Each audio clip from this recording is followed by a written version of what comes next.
Hey everybody, good to see you all. It was a good day in the House, and I told you not to doubt us. The media always does, the Democrats always do, but we get the job done, and we're really grateful to have had the big victory on the floor just now. It was a big one, a very important one. Quick recap, just on a busy week in Washington, we got a lot of important things done for the American people this week. We passed the SAVE Act today, as you know, and that ensures that you got to have identification. You have to prove your identity because only U.S. citizens should vote and decide U.S. elections. It's already in federal law, but there's no mechanism currently to ensure that that law is always followed, and this measure, the SAVE Act, will help make sure that is true. We passed the No Rogue Rulings Act, which, as you know, will limit the ability of activist, liberal, in this case federal judges, to issue injunctions that will stop a president's policies nationwide. That has been wildly abused against President Trump, and the Congress had an obligation and responsibility, I think, to step in and make sure that we bring that under control. We also repealed some very damaging Biden-era regulations again this week, and we'll continue that work. But the big news today, of course, is that we passed the budget resolution. We adopted the Senate's amendments to the resolution, holding in place all of the commitments and the instructions, the guidelines that the House originally enacted. And that was a big step because that will allow us now to move forward to have our committees actually drafting the one big beautiful bill. There's a lot of work ahead of us, and we're really excited about that. In November, the American people delivered unified government to the Republican Party. They returned President Donald J. Trump to the White House. They gave us control of the House and the Senate, and we are going to make good by that. We have a big responsibility. In the budget reconciliation bill, the reason we call it the one big beautiful bill, everybody in this crowd of journalists knows that all the components that will be in that. We're talking about ensuring that the border is secure, having the resources that are necessary to do that. We're talking about getting the American economy going again by reducing regulations. We're talking about restoring peace through strength and making sure we have the measures in place to properly fund those priorities. We have a lot of things, American energy dominance, all the components that will make things better for Americans, drive down the cost of living, and get our economy really going again. And of course, not the least of which, the big components of the one big beautiful bill is to ensure that we don't have the largest tax increase in U.S. history all at once, which is what would happen at the end of this year if we didn't accomplish this mission, because the Tax Cuts and Jobs Act, the tax cuts from the first Trump administration, as we know, would expire. So a big day for us. We will now get the committees operating on all cylinders. They'll be working over the 2-week district work period that encompasses Passover and Easter. They'll take a couple of days off for those holy celebrations and then keep their sleeves rolled up and get right back to work. The committees in the Senate and the House will be working in a collaborative fashion. We've explained this, that this really is a one-team approach by Republicans in both chambers. I'm so grateful to Leader Thune and his steady hand of leadership. We had a joint press conference this morning making our commitments known of what we're going to try to do. And that is ensure real savings for the American people, because we have to do that. We have a responsibility to get our country back on a sound fiscal trajectory, and also make sure that we ensure and protect those essential programs. The Democrats, as I noted this morning, have said that we're going to gut Medicaid. It is not true. We're going to protect the benefits that everyone is legally entitled to. The beneficiaries who have a legal right to that, it will be preserved. Those are essential safety net programs that Republicans support. The President has made clear Social Security, Medicare, Medicaid will not take a hit. So you can count on that, and you can watch it develop as we go. Our other priorities as well. I just want to tell you what will happen when we return after the 2-week district work period. Our committees will begin the markup process. We have our 11 committees that will get instructions for reconciliation in the House. They are ready to go. We've been working on this for many months, almost a year now, really, when we first started the effort. And so we have the work product already prepared. We have bills drafted. Most of them have been scored already.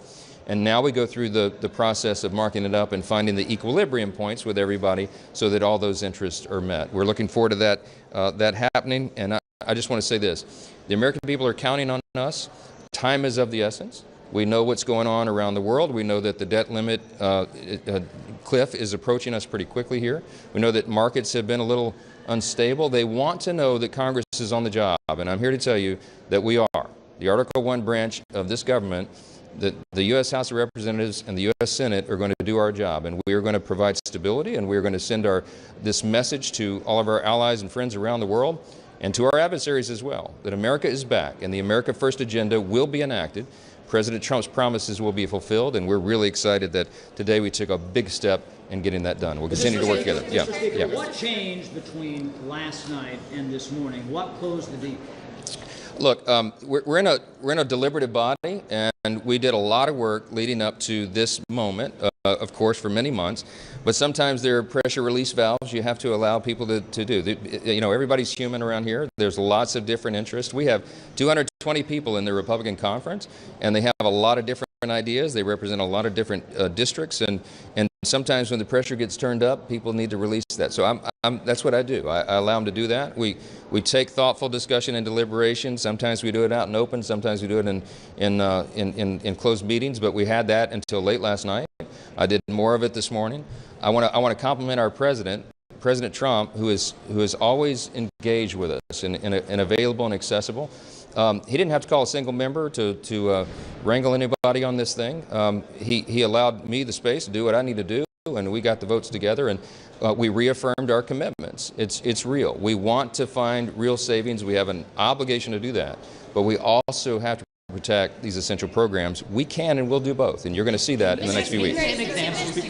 How do you ensure that this tug of war with hardliners doesn't derail the process in the next coming months? Look, everyone that you would describe as a hardliner, I mean, people who were in the room last night, are there in good faith. I mean, these are my closest friends, colleagues. I mean, all of us. We're one big team, and their intention is good. They're in good faith. They want to make sure, because they believe we have a responsibility, as I do, to make sure that the national debt and our deficits that we've been running around here for too long are turned back on a different trajectory. And I use the analogy all the time. It's effectively like a giant aircraft carrier, and you don't turn an aircraft carrier on a dime. It takes miles of open ocean. But we have a responsibility, and we have a once-in-a-lifetime opportunity with this reconciliation measure before us to make a real turn in that aircraft carrier. And we're very serious about it. And so the colleagues that were in the conversations up to past midnight last night just wanted assurances that we're really, really going to do that, and we are, but we're going to do it in a way that doesn't unduly affect or harm any beneficiary of a public program that's available to them. So you'll see how that works out. Yeah, can you give some areas of spending cuts you're looking at? Because you said you've been working on this for a while, so you must know where you're going to cut. Yeah, we have big menus of options and items in 11 different committees of jurisdiction, and one of the big ones is energy and commerce, because they have such a broad jurisdiction, and that's where you'll be looking at, you know, Medicaid, for example, which is the thing that the Democrats are trying to, frankly, lie to the American people about.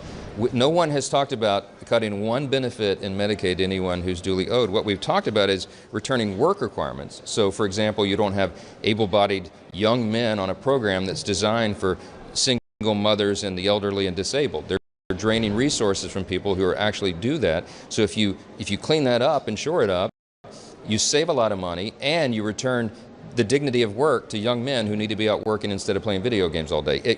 We have a lot of fraud, waste, and abuse in Medicaid. Just one tiny example. The estimate is $51 billion a year in Medicaid is lost to fraud. That's unconscionable. We now have, with the DOGE efforts and with new algorithms and with new oversight responsibilities and opportunities, we have ability to carve that out. We have a responsibility to do it. That estimate by some people, some estimates say that is very low. It's actually much higher than that. So we're going to go through, carve out, find these savings, low-hanging fruit, and examples like that. There's a lot of it in the federal government. I mean, look, we have a $36 trillion federal debt right now. We're running deficits every year. It's not the way to run our country. We need to return to fiscal sanity, and that's what the Republican Party represents. And you know what? That's good for every American. But sir, the instructions are $800 billion for these committees. Mm-hmm. Are you saying there is $800 billion in fraud, waste, and abuse? I'm saying that the categories of fraud, waste, and abuse, in addition to the other areas that we've been looking at for almost a year now, that we can find well more than $800 billion in savings, and we will. And that's what we committed to. That's what. Because the markets are down 1,300 points, and you talked about sending them a strong signal that Congress is doing its work. I mean, obviously, we saw the president put the pause on his shares. Does he need to just end them, scrap them at this point? point. No, I'm going to let Give the markets more certainty.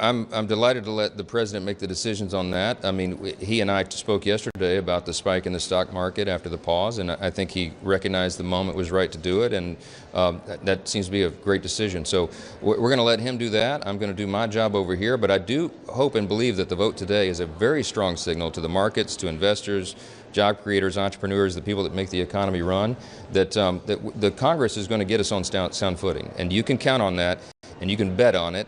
And you ought to, I think today would be a great day to buy stocks. Thank you.